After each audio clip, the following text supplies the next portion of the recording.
পৰম্পৰাক ধৰি ৰখাৰ এক বিনম্ৰ প্ৰয়াস মাজুলীৰ এখন বিবাহ অনুষ্ঠানত আমি দেখা পালোঁ।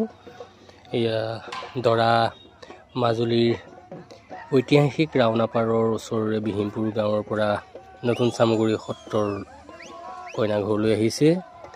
দৰাই আমাৰ পৰম্পৰাগত যি পুৰণি ৰীতি হাতীৰ পিঠিত উঠি বৰযাত্ৰী কইনা ঘৰলৈ যোৱাৰ, সেই ৰীতি অনুসৰি তেওঁ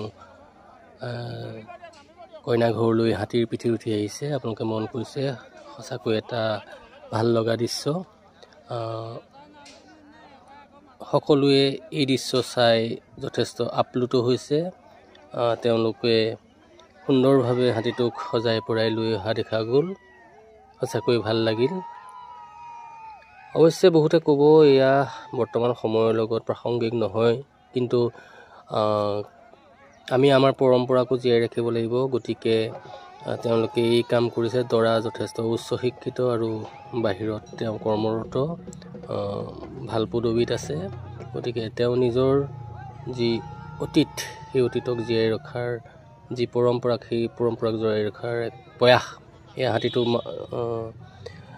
বৈধ কৰা হৈছে আৰু দৰা কইনাৰ পদূলিত নামিছে সুন্দৰভাৱে। ধন্যবাদ।